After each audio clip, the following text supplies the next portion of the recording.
Bienvenue sur la chaîne de Ciel et Espace. Pensez à liker et à vous abonner à la chaîne pour suivre nos actualités et nous soutenir. Si vous souhaitez continuer votre découverte de l'univers avec Ciel et Espace, nous vous offrons 20% de réduction sur votre premier abonnement papier, premium ou numérique au magazine, avec le code Callisto. Vous recevrez Ciel et Espace tous les 2 mois, directement chez vous, et avec la formule premium et numérique, vous aurez accès à la version en ligne, ainsi qu'à tous nos anciens numéros numériques, soit plus de 120 numéros.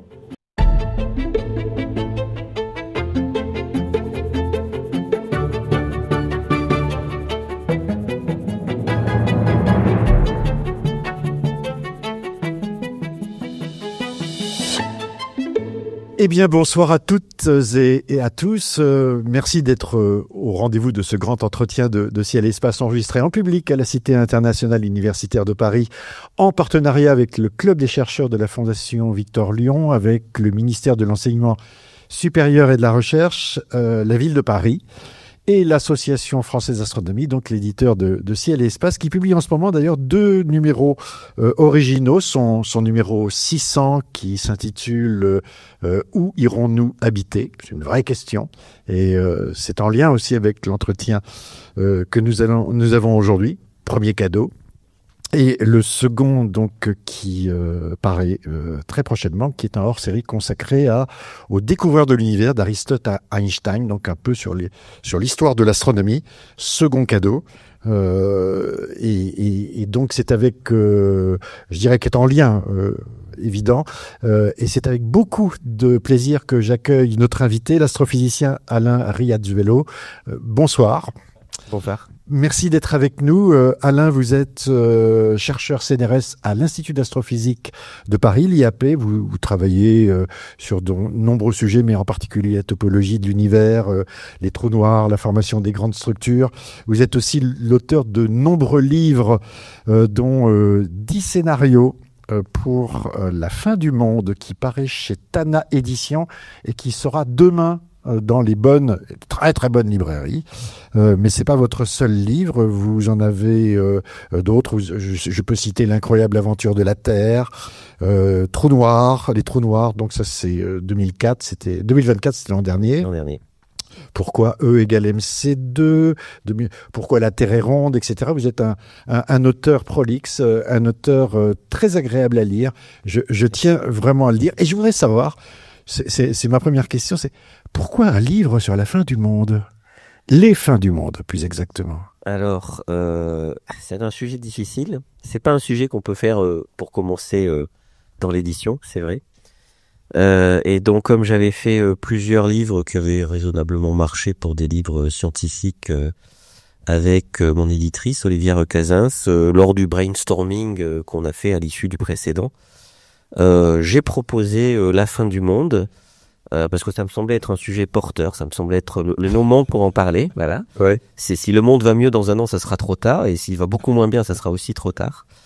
Et puis il y a une autre raison, c'est que en fait, j'ai confusément su que j'avais envie d'écrire des livres quand j'ai lu 2 articles de Ciel et Espace qui ont été écrits il y a un quart de siècle sur le sujet par un de vos anciens journalistes, qui s'appelle Serge Jodra. Donc que j'ai remercié dans le livre, comme vous, puisque vous étiez déjà honnête. Et j'avais envie d'écrire là-dessus parce que c'est beaucoup plus intéressant que ce qu'on croit. Il y a beaucoup plus de choses à dire. Et tout le monde connaît l'histoire passée de l'univers, mais on raconte jamais l'histoire future. C'est beaucoup plus long, donc c'est, à mon avis, au moins aussi intéressant. Alors, vous racontez, je dirais, l'histoire future, tout en faisant référence au passé, évidemment, puisque c'est une histoire temporelle. Vous nous expliquez que l'histoire des fins du monde a une histoire elle-même. Mais à partir de quand est-ce que les scientifiques, ou ce qu'on peut dire être la science, s'intéressent à l'histoire de la fin ? Est-ce que c'est à partir du moment où on comprend qu'il y a une origine au monde ?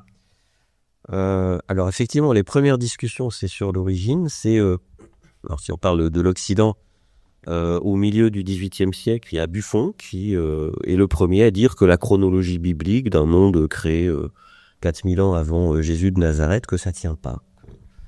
La Terre est un objet qui était chaud à sa formation et il faut beaucoup plus de 4000 ans pour qu'elle se refroidisse. Donc Buffon est le premier à dire la religion se trompe et la science a sans doute moyen de trouver des méthodes de datation. Donc ça, c'est la première chose.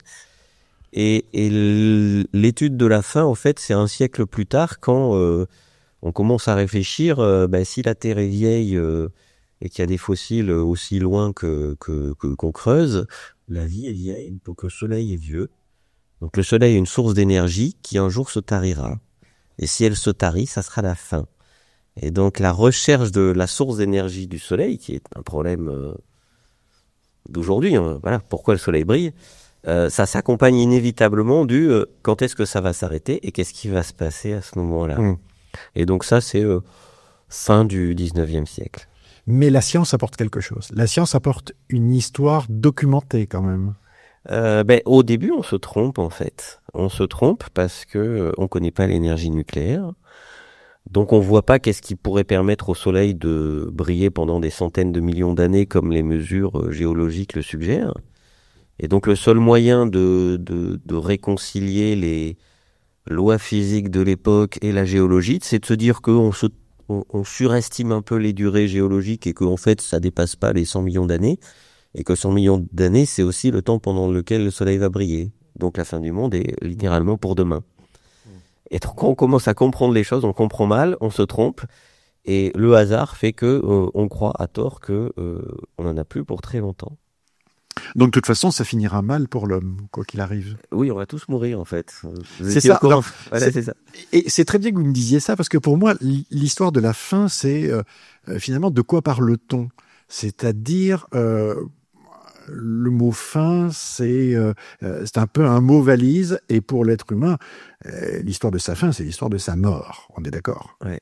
Et là, on élargit, on agrandit le cercle, on regarde la fin en tout cas c'est votre travail sur ce livre, la fin de l'humanité, la fin de la vie, mais aussi la fin des astres sur lesquels on gambade, la fin du Soleil, la fin de la galaxie. Qu'est-ce qui vous a, je dirais, vous, le plus amusé à investiguer ?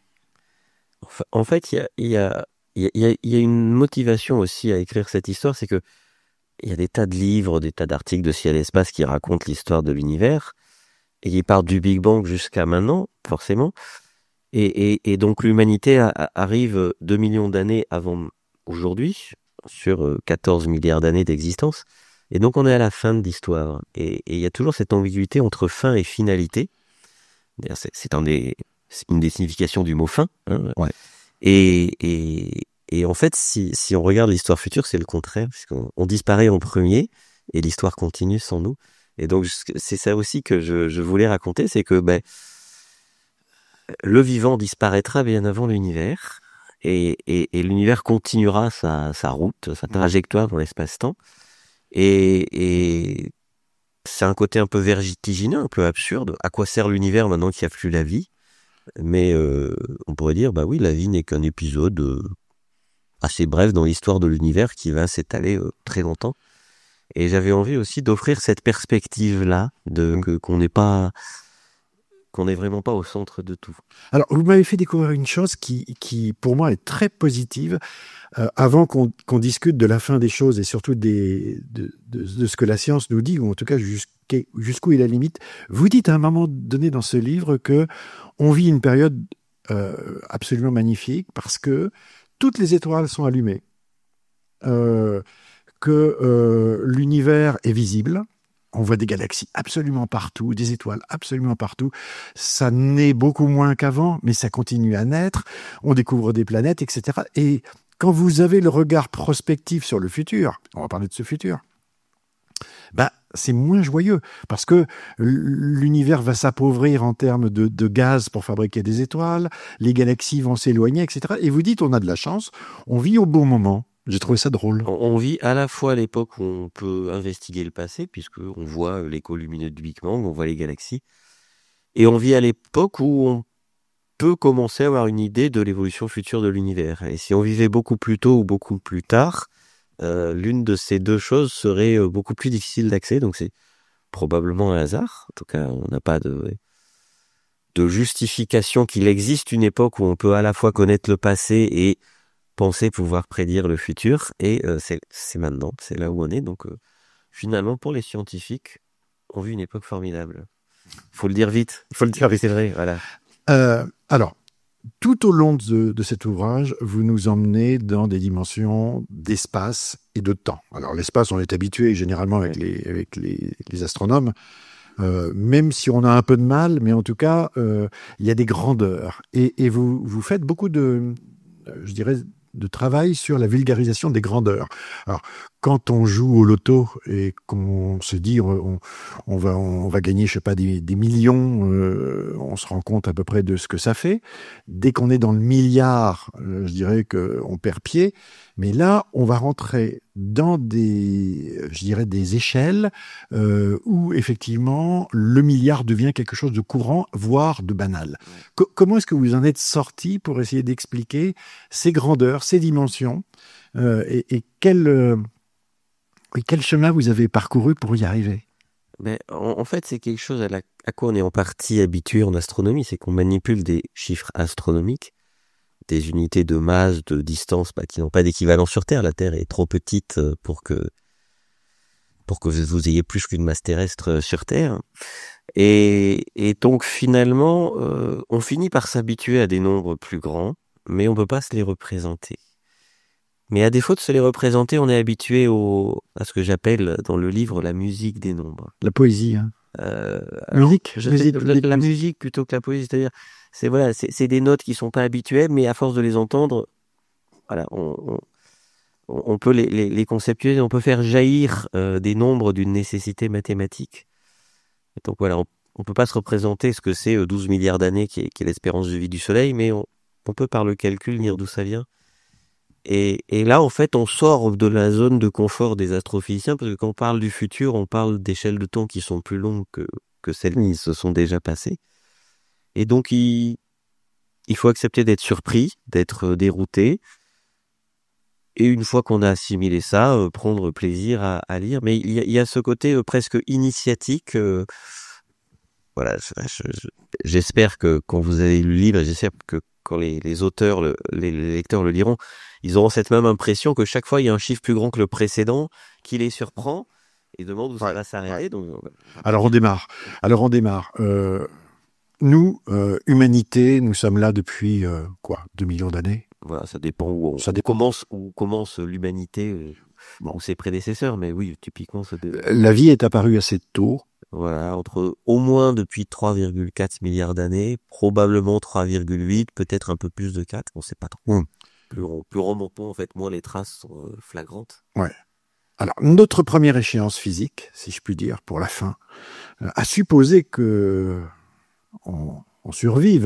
Je dirais, si on regarde nos prédécesseurs vivants, je pense aux dinosaures en particulier, 65 millions d'années, ont tous disparu, mais ils ont été là au moins pendant 200 millions d'années, il reste quelques survivants, je parle pas des hommes politiques, mais des oiseaux.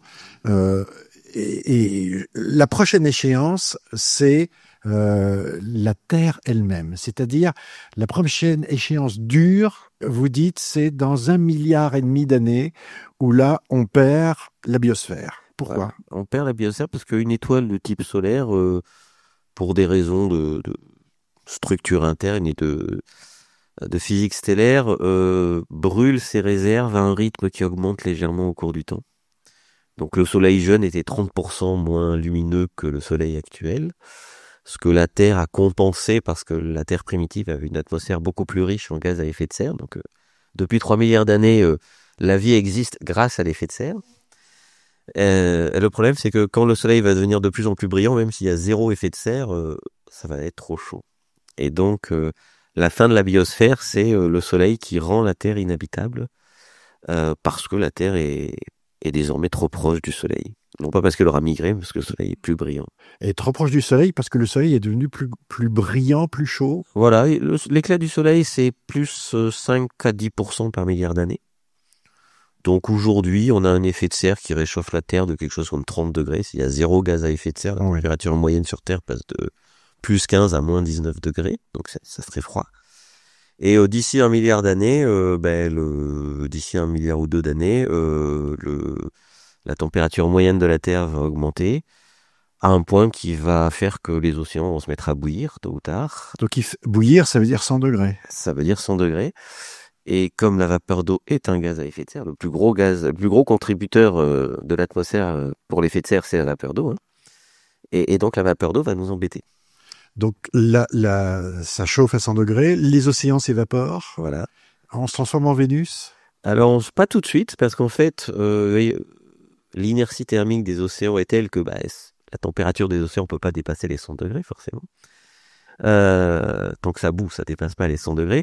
Et l'atmosphère va se saturer en vapeur d'eau, et puis la vapeur d'eau va s'échapper de l'atmosphère. Donc il y aura une sorte d'équilibre où la température va être largement supérieure à 100 degrés partout. Mais ça va pas monter en flèche tant qu'il y a de l'eau à évaporer. Et puis quand il y a plus d'eau à évaporer, là, ça remonte en flèche à nouveau. Parce qu'il n'y a plus l'effet régulateur des océans. Donc la seule question qui se pose, c'est en gros, est-ce que les océans s'évaporeront rapidement ou pas trop rapidement? Est-ce que c'est moins d'1 milliard d'années ou est-ce que c'est 1,5 milliard d'années? Mais de toute façon, dès que ça commence à bouillir, c'est fini, quoi. Oui, j'imagine. Voilà. Oui. C'est difficile de rester dans un... Voilà, c'est ça. Même si vous réfugiez sous terre, au bout d'un moment, voilà. 400 degrés, vous dites, à la surface de la planète. Voilà, c'est ça. C'est que pendant l'évaporation, ça va être un peu au-dessus de 100, mais pas beaucoup plus. Et alors, dans les modèles qui sont faits, on suppose que tous les océans ont une profondeur exactement identique. Donc, voilà, on passe de 60% de surface océanique à 0 au moment où le dernier millimètre s'évapore. Hein, c'est comme ça que et quand on s'amuse à modéliser ça, alors la température monte en flèche à ce moment-là. Mais ce qu'on appelle la zone habitable, à ce moment-là, c'est-à-dire l'endroit où l'eau est solide, liquide, gazeuse dans ces 3 états, c'est déplacé. Et là, on peut peut-être faire le voyage vers Mars. Alors, on peut peut-être, sauf que il n'y a pas d'eau liquide sur Mars parce qu'il n'y a plus d'atmosphère sur Mars. Voilà, l'astrophysique nous explique que les planètes retiennent leur atmosphère d'autant plus facilement qu'elles sont massives. Et donc, s'il n'y a plus d'atmosphère sur Mars, c'est que Mars est 10 fois moins massif que la Terre et qu'il a perdu son atmosphère. Et s'il n'y a pas d'atmosphère, il n'y a pas d'eau liquide. Donc, la biosphère, la vie, tout ça, c'est plié, c'est mort, 1,5 milliard d'années, à peu près. Voilà, c'est ça, au maximum. Il y a des querelles de spécialistes pour savoir exactement le scénario détaillé, etc. J'ai pas voulu rentrer dans cette querelle-là, mais disons que voilà, tout le monde est d'accord pour dire qu'au bout d'1,5 milliard, c'est fini. Le Soleil, alors l'étoile autour de laquelle on tourne est là depuis 4,5 milliards d'années environ. Le Soleil, lui, on connaît généralement un peu l'histoire quand même. On sait qu'il va grossir, qu'il va devenir plus chaud, qu'il va avoir des problèmes de carburant, il va octer, etc. Enfin, il va se transformer. Il disparaît quand? Alors, il va commencer à grossir notablement d'ici 5,5 milliards d'années. Donc, ça fera 4 milliards d'années qu'on sera plus là. Et dans les 2 milliards d'années qui vont suivre, donc entre 10 et 12 milliards d'années depuis sa naissance, il va progressivement grossir, d'abord d'un facteur 10, en à peu près 2 milliards d'années, puis d'un deuxième facteur 10 en 100 millions d'années, puis encore d'un facteur 2 très rapidement. Et au bout d'un moment, le Soleil va faire plus de 250 fois sa taille actuelle, ce qui est une mauvaise nouvelle, non plus pour nous, puisqu'on sera mort, mais pour la Terre, puisque la distance Terre-Soleil, c'est 210 fois son rayon, quelque chose comme ça, ou 220 fois. Et donc, si la taille du Soleil augmente de 250 fois, l'orbite de la Terre sera dans le Soleil. Et donc, voilà, deuxième étape un peu critique pour la Terre, c'est ce moment-là où, selon toute vraisemblance, même s'il y a des incertitudes, la Terre va se faire happer par le Soleil. Quelques millions d'années après Mercure et Vénus, qui étant plus proches, ont connu le même destin un peu plus tôt. On voit ça actuellement dans d'autres systèmes. On voit des étoiles devenir géantes et je dirais manger, entre guillemets, leurs planètes autour. Alors, ce qu'on a vu récemment, c'est une planète gazeuse se faire happer par son étoile parce que c'est un Jupiter chaud qui a migré très près de son étoile et qui n'a pas arrêté sa migration. Donc ça, on a vu une planète gazeuse se faire happer, mais c'est pas tellement l'étoile qui a grossi que l'orbite de la planète qui s'est usée. D'accord. Je suis pas sûr que ça fasse un énorme feu de joie, la Terre qui se fait happer par le Soleil, qui sera extrêmement lumineux à cette époque-là. Il sera 2000 fois plus lumineux qu'aujourd'hui. Petit caillou qui fait un 300 millième de sa masse, puis il tombe dessus. ça sera pas trop spectaculaire en fait. Mais il y a une chose qui m'a totalement fasciné dans ce que vous écrivez. Vous dites, parce que vous discutez beaucoup, est-ce que la planète va être absorbée ou pas? C'est pas sûr, parce qu'il peut y avoir des modifications de comment dire, de trajectoire, ou en tout cas d'orbite, en fonction de plein de raisons. Mais il y a une chose qui m'a fasciné, c'est, vous dites à un moment donné, si la Terre est absorbée par le Soleil, donc elle va être mangée, elle va tomber dans le Soleil, alors le jour où le Soleil va expulser une partie de sa matière, donc en mourant, 15% de nos atomes à nous, donc 15% de la Terre, repartiront dans l'univers. Ça veut dire que même si on est mangé par le Soleil dans le futur, il y a encore 15% de ce qui nous constitue aujourd'hui, de nos atomes, qui part ailleurs. Voilà, et qui pourra peut-être participer à d'autres formations stellaires et donc à d'autres planètes. Donc je m'étais amusé dans un autre livre que vous avez cité, L'incroyable aventure de la Terre, à faire le calcul. Donc le Soleil va perdre de la masse avant de happer la Terre, il va perdre encore 15% de sa masse après avoir happé la Terre. Donc 15% de la masse de la Terre sera rendue au milieu interstellaire, c'est le chiffre que vous avez cité. J'ai dit, supposons que cette masse-là, mélangée à ce qu'il faut de milieu interstellaire, participe à la formation d'un système stellaire avec des planètes. 15% de vos atomes, c'est voilà une dizaine ou une douzaine de kilos, ça dépend de votre IM2.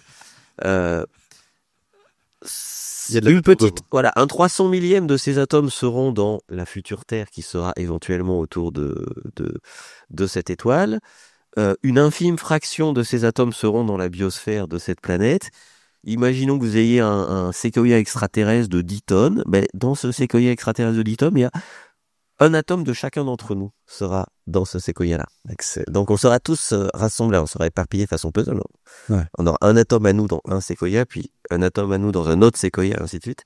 Mais voilà, chacun d'entre nous, on aura un petit bout de nous-mêmes dans d'autres êtres vivants. Et donc, comme quand même c'est un peu lugubre de parler de la fin du monde, je me suis dit, voilà, au moins parlons de ça. Voilà, les gens qui croient à la réincarnation quelque part, ils ont raison dans cette optique-là.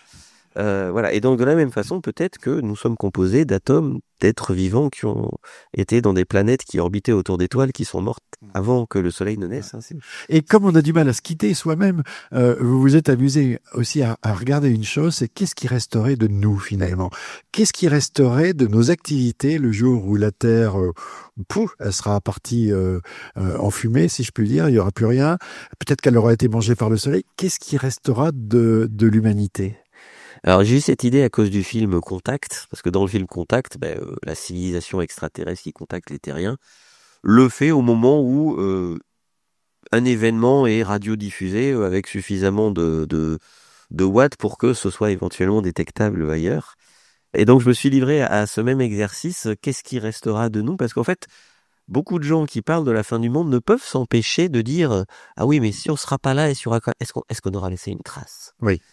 Alors il y aura des traces pas glorieuses hein, sur Terre quand on aura disparu. Voilà, il y aura l'exemple, l'ère géologique du plastique, la dissémination de matières radioactives à cause des essais nucléaires, voire d'un conflit nucléaire futur.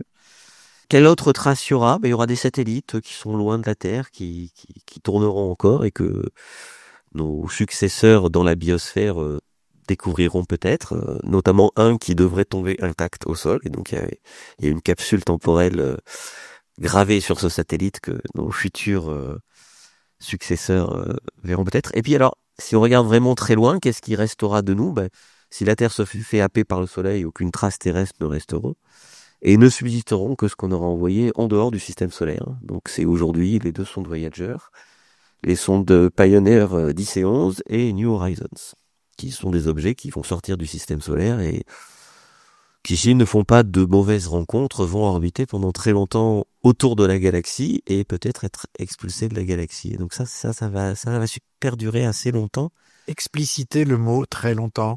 Alors, donc,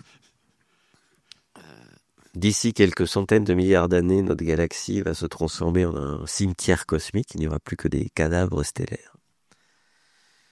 Mais tous ceux-ci seront régis par les lois de la gravitation. Et donc, qu'est-ce qui arrive à ce système sur le très très long terme, donc des milliards d'années, 10 puissance 18 années, 1 suivi de 18 zéros. Au bout d'un moment, il y a des risques de collision. Donc, le Soleil, le cadavre du Soleil risque de rentrer en collision avec d'autres objets. S'il rentre pas en collision, il va être dévié dans sa trajectoire. Et puis il y a deux issues possibles quand la trajectoire est déviée. Soit ça le rapproche du centre de la galaxie, soit ça en éloigne. S'il se rapproche du centre, à force, il va tomber dans le trou noir central. Et s'il s'en éloigne, il va être expulsé de la galaxie. C'est vrai pour le Soleil, éventuellement pour la Terre si elle a survécu, pour les sondes voyageurs. Et donc là, l'échelle de temps, c'est 10 puissance 20 ou 10 puissance 22 années. Donc un 1 suivi de 22 zéros, donc 10 000 milliards d'années.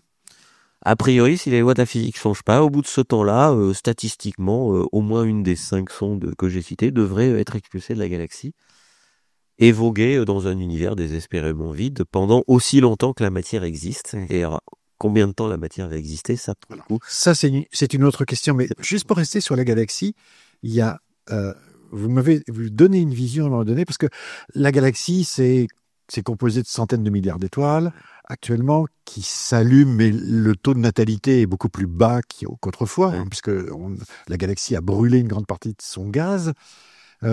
C'est donc une galaxie qui a peu d'étoiles, mais il y a quand même quelque chose qui se passe. Et alors là, j'avais pas compris ça au début, c'est que il y a des objets qui sont pas des étoiles et qui sont des presque étoiles, qui sont les naines brunes. Et qu'est-ce qui se passe à ce moment-là? Parce que dans l'univers, enfin dans la galaxie actuellement, je vais faire comme François Bayrou, je vais confondre système solaire et galaxie et univers. Ces objets sont des presque étoiles et ces presque étoiles vont alimenter les futures étoiles. Voilà, c'est-à-dire qu'il y a à peu près autant d'étoiles ratées que d'étoiles réussies dans la Voie lactée. Ça c'est pas trivial, ça c'est pas connu. C'est pas connu. D'ailleurs, si on demande même à des astrophysiciens professionnels quels sont les systèmes stellaires les plus proches de nous, bah voilà, tout le monde pense à Proxima du Centaure, l'étoile de Barnard. En fait, en 3e et 4e position, vous avez 2 naines brunes que personne ne connaît parce que ça brille pas, il s'y passe rien. C'est totalement inintéressant. Ça a la taille de quoi? Alors un gros Jupiter, quand vous augmentez la masse de Jupiter, en gros vous augmentez plus la densité que la taille, et donc les étoiles ratées sont pas beaucoup plus grosses que Jupiter. Donc vous avez des milliards et des milliards de naines brunes. Et pourquoi elles sont ratées? Parce que la température centrale, quand elles se sont formées, était pas assez importante pour que ça s'allume, pour que ça brille. Pas assez puissant, pas assez massif. Voilà, c'est pas assez. Pour former une étoile, il faut amorcer des réactions nucléaires, et pour ça il faut avoir une température centrale suffisante, et pour ça il faut avoir une masse suffisante. Et quand vous êtes en dessous du seuil de masse, ça s'allume pas. Donc c'est une naine brune, qui sont des objets qui sont longtemps restés hypothétiques, puisque on prédit qu'il existe des étoiles qui ne brillent pas, donc forcément on a du mal à voir les étoiles qui ne brillent pas. Donc maintenant on sait les détecter, on les détecte essentiellement en infrarouge, ces objets qui sont chauds au sens d'une température de surface de quelques centaines de degrés. Et donc sur le très long terme, quand malgré l'immensité des distances interstellaires, les risques de collision deviennent non nuls parce qu'on attend très longtemps, une collision de 2 naines brunes qui sont pas assez massives individuellement, ça peut faire une étoile assez massive, et donc un système planétaire, et donc peut-être des astronomes qui seront bien en peine de comprendre d'où ils viennent, parce qu'ils vivront dans un univers où il y a quasiment plus d'étoiles, ils se croiront littéralement au centre du monde. Et donc en 2008, je crois, il y avait un astrophysicien américain qui avait essayé de réfléchir à ce que les astronomes du futur lointain, donc d'ici plusieurs centaines de milliards d'années minimum, pourraient éventuellement connaître de l'univers, parce qu'on sait qu'il y aura une très faible naissance stellaire à l'époque, mais très peu de traces de ce que fut l'univers. Et donc, parce que là, je sors ce soir, à l'œil nu, il y a à peu près, s'il fait très beau, 1 à 2 milliers d'étoiles maximum. Là, ça sera quelques étoiles seulement. Alors, ça va être beaucoup moins. En fait, quand vous sortez dehors, toutes les étoiles que vous voyez sont des étoiles anormalement brillantes. L'étoile la plus proche de nous, Proxima du Centaure, vous ne l'avez pas à l'œil nu. Elle est de magnitude 12, donc elle est un facteur 100 en dessous de la visibilité à l'œil nu. Donc, toutes les étoiles que vous voyez sont celles qui offrent le meilleur compromis entre pas trop loin et anormalement brillantes. Dans un futur très lointain, j'explique qualitativement les chiffres, il y aura peut-être une centaine de naines rouges, donc d'étoiles de type Proxima du Centaure, dans la galaxie. Ce qui veut dire que la naine rouge la plus proche de nous, elle sera pas à 4 années-lumière, pas comme Proxima, elle sera à des milliers d'années-lumière. Donc ça, vraiment, vous le voyez pas. Et on se demande même si les gens s'amuseront à faire des télescopes de plus en plus puissants pour voir d'autres étoiles. Alors peut-être qu'ils le feront. Et un jour, ils découvriront qu'il y a d'autres étoiles. C'est évident pour nous qu'il y a des étoiles, mais dans le futur lointain, ce ne sera pas du tout évident. Et pour peaufiner le tableau, Les galaxies ont disparu, elles aussi. Eh oui, parce que l'univers est en expansion. Bah, ça vous paraît évident, Et- mais Oui, non, mais je vais vous expliquer pourquoi. Vous avez tout à fait raison. L'univers est en expansion et c'est une expansion qu'on sait être accélérée depuis ça fait un quart de siècle qu'on le sait. Et donc, quand l'expansion est accélérée, la distance physique jusqu'à laquelle vous voyez des galaxies, elle est fixe. Et puis, comme c'est en expansion, dans ce volume fixe, le nombre de galaxies diminue puisque les galaxies s'éloignent toutes les unes des autres. Et donc, d'ici un certain nombre de centaines de milliards d'années, ça va dépendre de la sensibilité de votre télescope, d'ici un certain nombre de centaines de milliards d'années, il n'y aura plus de galaxies visibles dans l'univers. Donc, vous habiterez une galaxie, dans laquelle il n'y aura peut-être pas beaucoup d'étoiles, mais dans laquelle vous pourrez peut-être voir des étoiles, mais vous n'aurez plus d'autres galaxies. Donc, vous ne saurez même pas que l'univers est en expansion, puisque vous verrez rien s'éloigner de votre environnement cosmique proche. et on va les voir disparaître petit à petit. C'est-à-dire les plus lointaines vont disparaître. Donc, c'est actuellement le cas. Alors, il y a des gens qui essaient de mesurer ça. C'est-à-dire, vous observez une galaxie lointaine, vous mesurez son décalage vers le rouge, vous trouvez, mettons, 6. Si vous regardez dans 10 ans, ça sera pas 6, ça sera 6,0000001. Parce que, comme l'univers est en expansion accélérée, la vitesse à laquelle cette galaxie-là s'éloigne de vous augmente. Et donc son décalage vers le rouge, qui en gros mesure de la vitesse à laquelle elle s'éloigne, c'est un peu plus subtil que ça, mais c'est l'idée, cette vitesse augmente. Et donc la galaxie est de plus en plus rouge, elle est de moins en moins lumineuse, et au bout d'un moment, elle est tellement peu lumineuse qu'elle disparaît de votre horizon visible parce que n'en voyant plus assez de lumière. Ça, c'est valable à condition que l'expansion de l'univers continue. Qu'elle continue et qu'elle continue à être accélérée. Et qu'elle continue à être accélérée. Ce qui n'est pas sûr. Ce qui n'est pas sûr, puisque elle est accélérée en raison d'un truc qu'on appelle l'énergie noire, et les propriétés de ce truc, j'emploie volontairement truc pour insister sur le fait que, voilà, énergie noire, on croit qu'on comprend de quoi on parle, mais en fait non. On sait qu'il y a quelque chose et on ne connaît pas ses propriétés. Et on ne sait pas si ces propriétés sont constantes au cours du temps, auquel cas l'expansion accélérée va se poursuivre au même rythme qu'aujourd'hui, ou si ça va fluctuer. Si ça fluctue, soit l'expansion est de moins en moins accélérée, voire décélère, voire s'arrête et donne naissance à une contraction et un big crunch. Ou alors il y a la version plus catastrophiste où ça accélère de plus en plus, et si ça accélère de plus en plus, ça finit aussi très mal. Je veux revenir sur la version où ça se freine et puis ça revient, ce que vous appelez le big crunch. C'est pas quelque chose qui est complètement exclu aujourd'hui de par les observations. Alors, les observations ne voient pas d'évolution dans le comportement de cette énergie noire. En tout cas, ce qu'elles voient est compatible avec pas d'évolution. Donc, s'il n'y a pas d'évolution, effectivement, l'expansion sera en permanence accélérée et ça nous assure un univers éternel. D'où les échelles de temps délirantes dont j'ai commencé à parler. Mais si ces propriétés devaient changer au bout de durées très longues que l'on ne peut pas tester aujourd'hui, alors évidemment, la dynamique de l'expansion pourrait changer, puisque comme l'expansion est impulsée par quelque chose qu'on ne connaît pas, évidemment, on est obligé de faire des hypothèses. Et donc, il y a des hypothèses que j'essaie de poser dans le livre. Voilà ce qui fait que l'univers peut continuer à exister, et voilà ce qui pourrait faire qu'un jour, il n'existera plus. Voilà.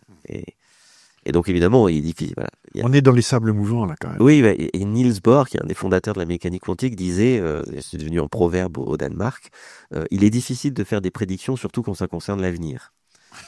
Et donc, en tant que physicien, il dit, moi, je connais les lois de la physique, et donc je peux dire ce qui va se passer quand je fais une expérience. Mais ce qui va se passer sur le très long terme, c'est quand même fichtrement difficile. Ouais. Mais vous vous dites tout le temps, il n'y a rien qui résiste au temps. C'est-à-dire, si on se donne le temps, quand ça finira toujours par arriver. Voilà, c'est ça. Un événement improbable, c'est une certitude qui prend son temps. Je suis très fier de cette phrase. Voilà, donc je la dis parce que c'est pas mal, c'est très bien ça. Ouais, c'est bien. Et oui, c'est ça. Si vous avez une chance sur 1 million de gagner au loto, même si vous jouez toute votre vie, vous allez jouer quelques milliers de fois, vous n'allez pas gagner. Maintenant, si vous êtes immortel, au bout d'1 million de tirages, vous allez gagner. Au bout de 1 million, 2 millions de tirages, donc 1000 milliards de tirages, vous aurez gagné 1 million de fois. Et une des fois où vous aurez gagné juste après. Parce que à chaque tirage qui suit la fois où vous avez gagné, vous avez 1 million de chances de gagner à nouveau. Donc si vous faites 1 million, 2 millions de tirages, forcément, statistiquement, vous allez gagner 2 fois d'affilée à un moment. Et donc si vous faites 1 milliard, 2 milliards de tirages, vous allez gagner 3 fois d'affilée au moins une fois.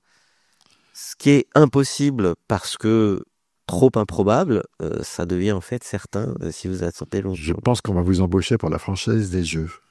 Non, mais j'ai eu cette idée dans un film que j'avais vu.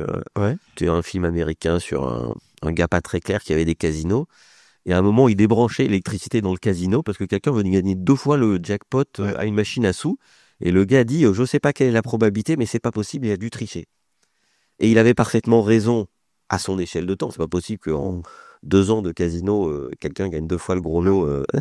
Mais sur une échelle de temps infinie, ça va forcément arriver. Ça Et le directeur du casino aura pas de chance, mais il sera ruiné. Voilà. Alors, parmi ces échelles de temps infinies, il y a une question fondamentale, mais elle est, je dirais, du ressort du physicien comparé à l'astrophysicien, mais vous êtes astrophysicien. C'est la stabilité de la matière. C'est la matière elle-même, ce qui nous compose, les atomes, les protons, les électrons, enfin tout ce qui est autour là. Est-ce que ça vit toujours? Est-ce que c'est éternel? Non, on sait pas. Le seul moyen de savoir, c'est d'attendre. Et donc, voilà, on pourra jamais savoir. Parce que dans James Bond, les diamants sont éternels. Voilà, non, c'est pas les diamants qui sont éternels. Donc, c'est moins glamour, le truc qui est éternel. Vous verrez à la toute fin du livre. On ne sait pas si la matière est éternelle. Et la raison pour laquelle on ne sait pas, c'est que ce que l'on sait de la physique des particules, c'est décrit par un truc qu'on appelle le modèle standard. Ce modèle standard prédit que le proton est une particule inconditionnellement stable, c'est-à-dire qu'il ne peut pas se désintégrer en quoi que ce soit. Mais en fait, le modèle standard, on sait que ce n'est pas l'alpha et l'oméga de la physique des particules, puisque le modèle standard ne prédit pas l'existence de la matière noire, il ne prédit pas l'existence de l'énergie noire, et si vous ne croyez pas que la matière noire et l'énergie noire existent, il ne prédit pas la masse des neutrinos, qui elle est observée de façon certaine.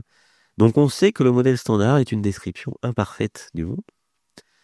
Et quand vous essayez de voir par quoi il faudrait remplacer le modèle standard pour proposer quelque chose de plus exact, ça se traduit souvent, pas toujours, mais souvent par le fait que le proton devient une particule instable. Mais sur des échelles de temps très longues. Et malheureusement, en laboratoire, voilà, si vous pouvez pas attendre 10 puissance 35 années pour voir un proton se désintégrer, voilà. Mais vous pouvez peut-être regarder 10 puissance 35 protons pendant 1 an et regarder s'il y en a un qui se désintègre. Oui. Et donc, si vous n'en voyez pas se désintégrer, vous direz, l'espérance de vie du proton, c'est supérieur à 10 puissance 35 années. Et on a fait cette expérience. On a fait cette expérience, sauf que, si ça se trouve, au bout de 10 puissance 36 années, il se désintègre. Donc, il faudrait avoir une expérience 10 fois plus grosse, ou faire tourner la même expérience 10 fois plus longtemps pour savoir. Donc, il n'y a qu'à attendre rendez-vous dans 10 ans.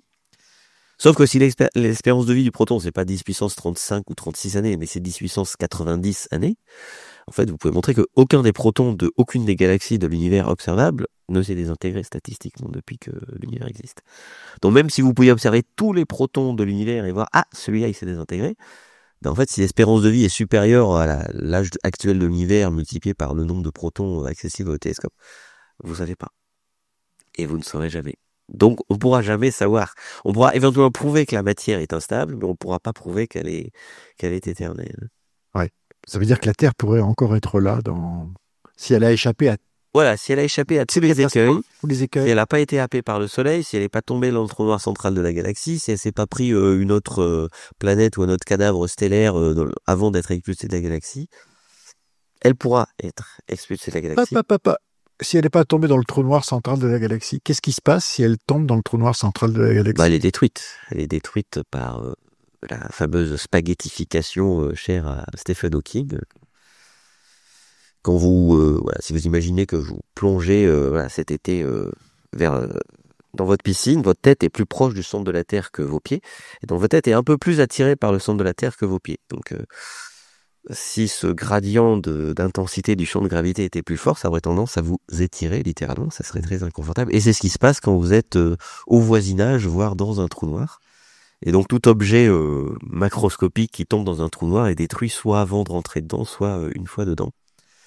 Donc ça ça finit mal pour vous. De toute façon, quand vous êtes dans le trou noir, vous ne pouvez pas sortir. Donc même si vous n'étiez pas détruit, vous ne pourriez pas faire grand-chose. Et le trou noir, lui, qu'est-ce qu'il devient? Il est éternel? Non plus. Non plus, d'après les calculs de Stephen Hawking, les trous noirs s'évaporent, mais ils s'évaporent très lentement. Donc, alors ça veut dire quoi très lentement? Ça veut dire minimum 10 puissance 67 années. D'accord? Donc 1 suivi de 67 zéros, c'est-à-dire 10 000 milliards de milliards de milliards de milliards de milliards de milliards de milliards d'années. Au bout de ce temps-là, un trou noir de quelques fois la masse du Soleil, donc voilà, le trou noir qui sera issu peut-être de l'explosion de Betelgeuse en supernova. Au bout de ce temps-là, ce trou noir-là s'évapore. Et les trous noirs plus massifs s'évaporent beaucoup plus lentement, c'est pas comme le cube de la masse, donc 10 puissance 100 années pour les trous noirs centraux des galaxies. Et donc, voilà, au bout de 10 puissance 100 années, tous les trous noirs auront disparu, ou 10 puissance 110 si vous voulez. Et la matière sera peut-être là si elle est plus stable que cette durée-là, ou ne sera déjà plus là si elle est moins stable. Et donc si la matière est inconditionnellement stable, la Terre survivra à l'évaporation de tous les trous noirs. Ouf. J'ai découvert en vous lisant que 10 puissance 100, ça avait un nom. Ouais. C'est Google. Google, ouais. Je savais pas. Google, c'est 10 puissance 100. Et c'est un mathématicien des années 30. Des années 30 qui a demandé à son neveu, ou à son fils, je sais plus, son neveu, si je me souviens bien. Il faudrait trouver un nombre à 100 zéros, un suivi de 100 zéros, faudrait trouver un nom. T'en penses quoi? Et donc le gamin qui avait 8 ans, il dit, il invente un mot un peu enfantin, c'est Google. Et dans votre moteur de recherche favori, ça s'appelle comme ça à cause de ça. Parce qu'il y a beaucoup de données dans le moteur de recherche. Et il n'y a pas de droit d'auteur. Parce que là, ça pourrait se compter en milliards maintenant. Ah oui. Non, on revient en milliards, mais... je sais pas. Il avait 8 ans dans les années 30, donc s'il est mort il y a moins de 75 ans, il peut peut-être... ses ayants droit peuvent peut-être revendiquer... mais bon, c'est un mot du langage courant, et donc il est dans le DICO. Je sais pas si le langage peut être breveté. Au bout du compte, parce que je sais pas, je vais exprimer quelque chose de très personnel, mais à lire, à vous lire, je voyais que petit à petit tout se dissolvait. Et vous le dites très bien, vous dites l'univers devient noir, devient froid, devient sinistre, on voit plus rien ne bouge. Ou si ça bouge, parce que ça bouge toujours de toute façon, même si c'est un événement qui a lieu tous les 100 milliards d'années, ce qui est invraisemblable, il va quand même évoluer un peu, il sera jamais complètement mort, ou s'il est complètement mort, c'est parce que la matière disparaîtra elle-même et il n'y aura plus rien. C'est un drôle de sensation. Comment vous l'avez vécu, vous, en l'écrivant et en constatant que, vous le dites, on vit une période formidable, mais qu'est-ce que ça vous a donné comme sentiment ? J'avais pas envie que ce soit trop lugubre, et donc j'espère que le livre n'est pas trop lugubre. Oh, pardon. D'ailleurs, non, mais Non, c'était pas lugubre, mais... voilà, c'est pas forcément facile de parler de la fin Ouais. D'ailleurs, il y a, on fête cette année les 100 ans de Camille Flammarion, et Camille Flammarion, qui lui avait réfléchi à la fin de la vie sur Terre, alors suivant un scénario dont j'explique pourquoi il était faux, mais peu importe. Il disait, mais oui, mais c'est triste quand même, tous les amours passés vont disparaître, le souvenir de... donc c'est vrai, oui, il faut accepter que on soit de passage ici, et qu'il y ait des choses après nous, et des échelles de temps différentes. Pourquoi on trouve que la seconde, 10 minutes, ça peut être long, des fois, un an à attendre avant la prochaine augmentation, c'est bon. Mais ce sont des échelles de temps très terrestres, d'ici, au bout de X milliards d'années, l'échelle de temps typique dans la galaxie, ça sera une collision entre deux cadavres stellaires qui fera une supernova, ça sera une fois tous les 100 milliards d'années. Voilà. Le tic-tac des secondes, ça sera le tic-tac des supernovas, mais tous les 100 milliards d'années. Et en même temps, Alain, vous avez un réveil qui est extraordinairement donné. Vous dites, mais de toute façon, tout est possible et il peut exister alors, je vais utiliser mes mots à moi, mais un autre monde, un autre univers qui est différent du nôtre et qui est lui aussi tout d'un coup en expansion. Et cet univers, on ne le verra pas arriver. D'ailleurs, la seule chose que l'on sait, c'est que on sera surpris. Aujourd'hui, on voit la galaxie d'Andromède, elle est à 2,5 millions d'années-lumière. Donc, on sait qu'elle était vivante encore il y a 2,5 millions d'années. Les étoiles encore aussi, quelques dizaines, quelques centaines d'années. Mais tout d'un coup, tout pourrait disparaître quand on pourrait être absorbé par un autre univers. Ouais. Alors, c'est la fameuse hypothèse du multivers dont vous avez entendu parler. L'idée, c'est qu'on ne sait pas pourquoi les paramètres de la physique des particules sont ceux qu'ils sont. On ne sait pas pourquoi le proton est 1836 fois plus massif que l'électron. C'est comme ça.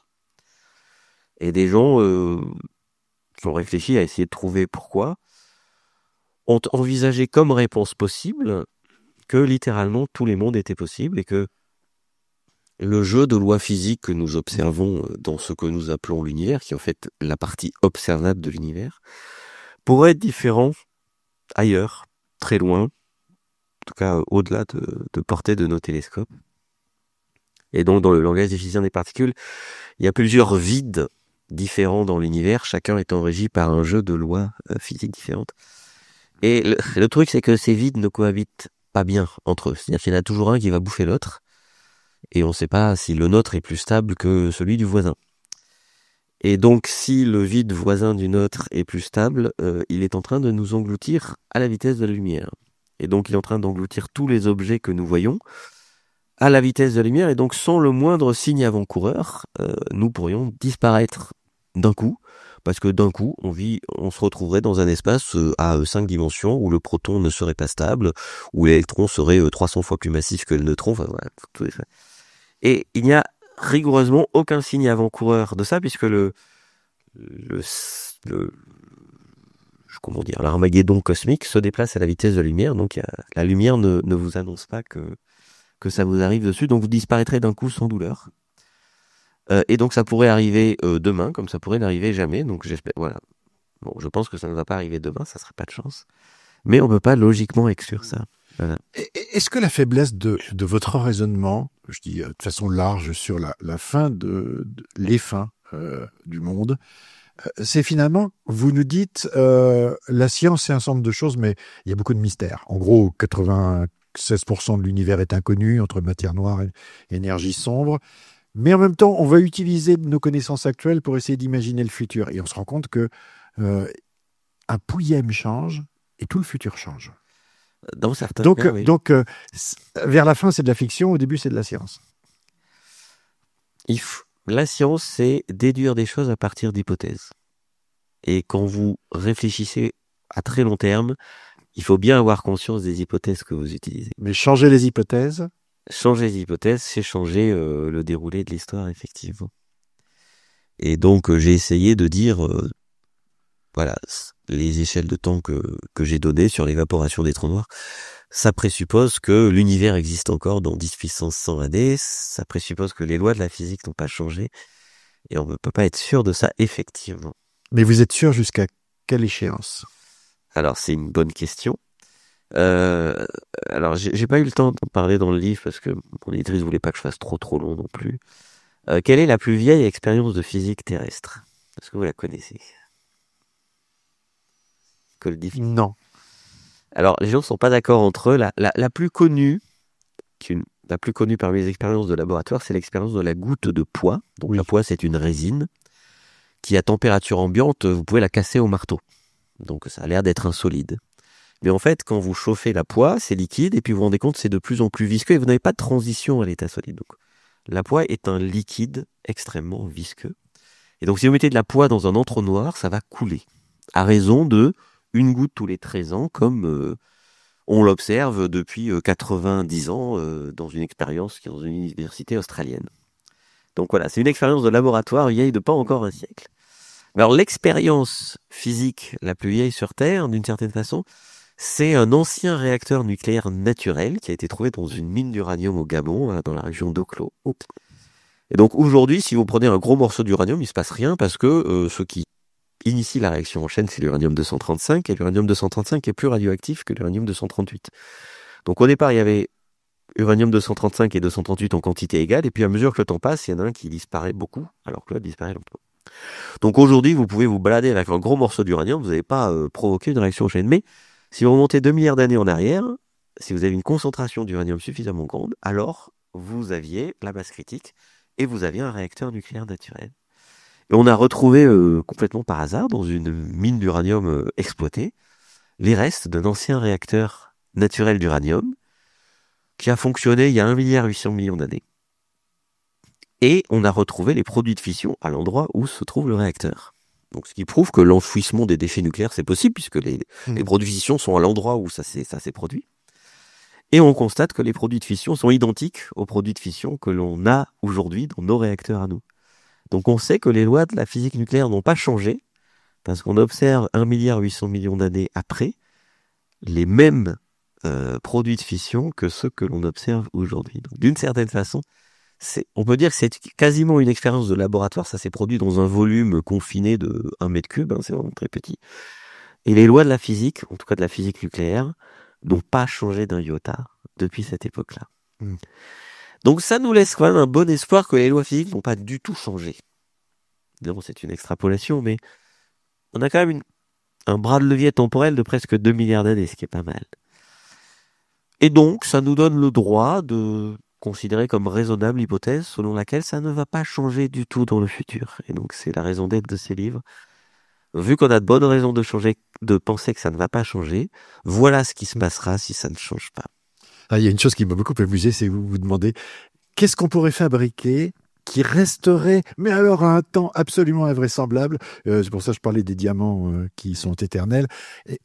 Qu'est-ce qu'on pourrait, nous, aujourd'hui, laisser sur la Terre dont on est sûr que dans des milliards et des milliards et des milliards d'années, ça sera toujours là?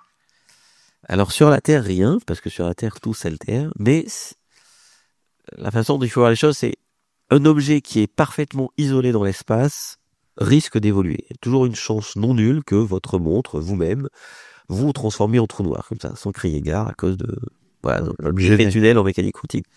Donc, bon, statistiquement, ça ne vous arrivera pas aujourd'hui, mais si vous avez l'éternité devant vous, ça arrivera. Donc, tout, potentiellement, est susceptible de se transformer en trou noir, et donc tout va se transformer en trou noir. Sauf les choses qui ne peuvent pas se transformer en trou noir, et de ce que l'on comprend des trous noirs, vous ne pouvez pas fabriquer des trous noirs de masse arbitrairement faible. Donc, un objet de très faible masse ne se transformera pas en trou noir, et si la matière qui le compose est stable, donc si le proton est stable, ce qu'on ne sait pas avec certitude, cet objet-là est éternel. Mais pour ça, pour qu'il soit éternel, il ne faut pas qu'il évolue depuis sa formation, donc il faut qu'il soit déjà dans l'état le plus stable possible. La forme de matière la plus stable, c'est du fer. La forme la plus stable, c'est la sphère, donc une petite bille de fer, pas beaucoup de dixième de millimètre de diamètre. C'est cet objet, si vous l'envoyez loin de la galaxie, qui va voguer dans le milieu, dans l'univers sans rien rencontrer, de lui-même, il ne changera jamais. Et donc, si est éternel, ce ne sont pas les diamants, mesdames, ce sont des petites billes de fer. Mais alors, messieurs, n'offrez pas des petites billes de fer à madame, parce que, à mon avis, elle va pas être sensible à la poésie avec votre livre. Astrophysique. Oui, voilà. Je ne garantis pas les scènes de ménage qui pourraient découler de cette décision. Voilà. Mais c'est génial. Oui, il y a quelque chose qui survit. Et quelque part, c'est presque rassurant. Ouais. Voilà. Je voudrais revenir sur l'idée de la fin du monde, parce que c'est une idée qui, je dirais, transcende les époques. Il y a en ce moment une exposition à la BNF, donc Bibliothèque François Mitterrand, sur l'apocalypse. Et l'apocalypse, pour le conte, c'est associé à l'imaginaire de la catastrophe. C'est évidemment d'abord le récit biblique oui. de la révélation, mais c'est toujours accompagné d'un grand nombre de fléaux, les cavaliers, des tas de signes, etc., qui sont que ça marque un changement de temps, mais c'est la fin d'un temps, c'est pas la fin des temps. Et est-ce que finalement notre perception de l'avenir, c'est aussi d'imaginer la fin d'un temps pour mieux renaître? Alors, j'ai pas lu beaucoup de réflexions scientifiques là-dessus, mais je me souviens d'un livre qui était paru il y a une bonne quinzaine d'années d'un astrofysicien que je connaissais pas, qui était brésilien, Marcelo Gleiser, et lui défendait l'idée que notre conception de la physique, avec cette idée de théorie du tout, d'une théorie unique qui décrit, qui unifie toutes les forces, en fait, c'était une sorte de scorie de la pensée judéo-chrétienne avec un seul Dieu créateur, etc. Et lui disait toutes ces histoires d'unification en physique des particules, c'est du pipeau, c'est juste parce qu'on est chrétien, mais si on avait été bouddhiste avec des univers cycliques, on n'aurait peut-être jamais pensé à ça. Donc peut-être que effectivement on est inconsciemment influencé par ce récit qui est marquant. Et donc dans l'exposition de la BNF, alors je n'y suis pas allé, vous y êtes allé, donc vous me corrigerez si je dis pas de bêtises, mais dans la Bible, l'univers a un début et une fin décidée par Dieu. Mais vous avez ça de cosmogonie, vous avez des univers cycliques, vous avez des univers éternels. Donc la fin des temps, au sens culturel du terme, c'est quelque chose de très lié au récit biblique. Oui. Et qui nous influence forcément un peu. Le mot apocalypse, il est dans le... Il nourrit un espoir courant. très lumineux que le monde va changer et qu'il... Alors oui, ça dépend. L'apocalypse au départ, c'est la révélation, c'est ce que ça veut dire, donc c'est pas forcément un mauvais signe. Les signes avant-coureurs de l'apocalypse, c'est Dieu qui commence à faire le ménage, donc il se débarrasse des méchants et les gentils sont épargnés. Donc si l'apocalypse arrive et que vous êtes un bon chrétien, a priori, vous n'avez pas à avoir peur. Alors que l'apocalypse, au sens physique du terme, voilà, s'il y a une étoile qui rentre en collision avec le soleil, voilà, là, ça se passe mal. Que vous soyez gentil ou méchant, vous allez y passer. Donc c'est un peu différent. Ouais. C'est un peu différent. Mais la différence fondamentale, c'est que dans le récit religieux, qu'il soit biblique ou pas, tout ça est dirigé. Il y a une morale, il y a une volonté, etc. Alors que les lois de la physique n'ont a priori pas d'intentionnalité. Elles sont irréversibles, mais ne sont pas dirigées. Ouais. Donc c'est ça la différence. Parce que nous, aujourd'hui, nous avons la puissance de l'autodestruction et nous sommes nous-mêmes nos propres cavaliers de l'apocalypse. Oui, alors il y a des gens il y a des religieux qui réfutent ça. Vous avez des groupes religieux qui ne croient pas au réchauffement climatique, précisément parce qu'ils disent Dieu ne saurait avoir donné à l'homme le pouvoir de sa propre destruction. Donc vous avez des sortes de passerelles entre les complotistes habituels qui nient le réchauffement climatique, les lobbies industriels, et certains groupes religieux un peu fondamentalistes qui, pour des raisons différentes, nient la possibilité de la fin que nous nous sommes donnés. Mais oui, nous sommes donnés la possibilité d'influer sur le futur de l'habitabilité de la Terre.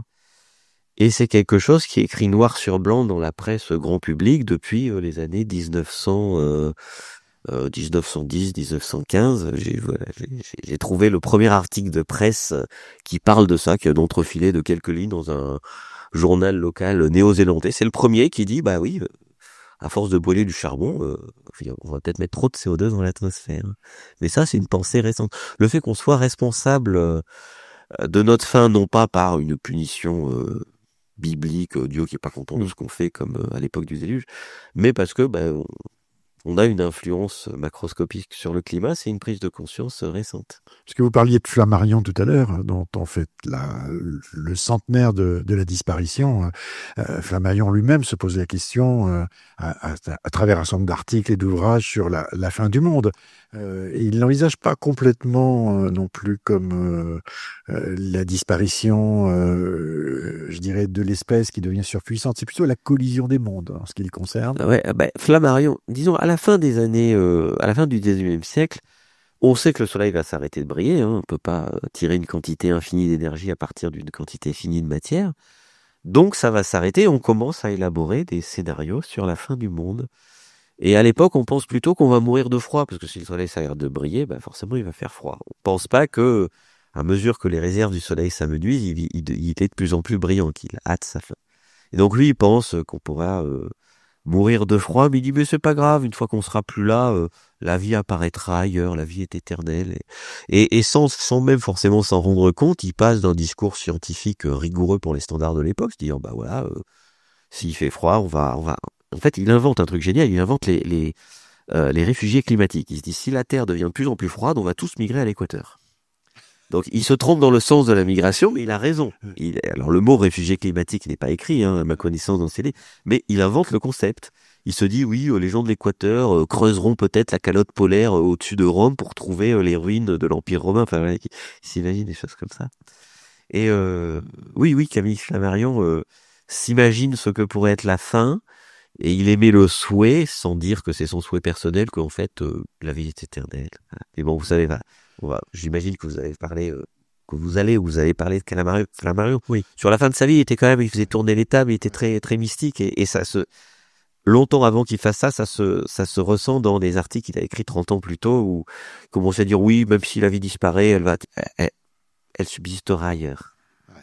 Il avait envie que ça dure. Il faisait tourner les tables et tout. Voilà. Bon. J'ai une dernière question. Est-ce que vous pensez que finalement, l'avenir est inconnaissable parce que ça échappe à l'expérience. Vous qui êtes un scientifique et qui vous basez sur des observations. Alors les observations, je pense, là, c'est pain béni dans le ciel parce qu'on voit des étoiles naître, on en voit mourir, on voit des planètes naître, on les voit disparaître, on a toutes les traces. Vous avez tous les schémas d'évolution. Vous n'avez pas à attendre 5 milliards ou 10 milliards d'années pour que ça se passe. Donc vous l'avez sous les yeux, mais l'avenir, vous ne l'avez pas sous les yeux et c'est pas sujet à expérience. Non, c'est même une discussion philosophique qui a perduré pendant des décennies. La cosmologie, c'est-à-dire la discipline qui étudie l'univers dans son ensemble. Un, vous n'avez qu'un seul sujet, l'univers, vous n'en avez pas plusieurs. Et deux, vous ne pouvez pas faire d'expérience de laboratoire. Donc pendant longtemps, les gens disaient la cosmologie, ce n'est pas une science, parce qu'il n'y a pas d'expérience possible. Donc aujourd'hui, bon, c'est de la mauvaise philosophie, cette argumentation. On peut dire des choses sur l'histoire passée de l'univers et sur l'évolution future à moyen terme. Au bout d'un certain temps, effectivement, les certitudes s'évanouissent peu à peu, c'est vrai. Oui, parce que vous savez qu'on dit que moins il y a de physique, plus il y a de métaphysique. Exactement. Mais c'est pour ça que j'espère avoir réussi à dire sous quelles hypothèses les choses que je raconte sont susceptibles de se produire et si vous posez bien les hypothèses, vous avez forcément raison. Soit les hypothèses sont valides et vous êtes confirmé par l'expérience, soit vous n'êtes pas confirmé par les expériences parce que votre hypothèse de départ était incorrecte. Donc en principe, si vous êtes prudent, à défaut d'avoir raison, vous n'avez pas tort.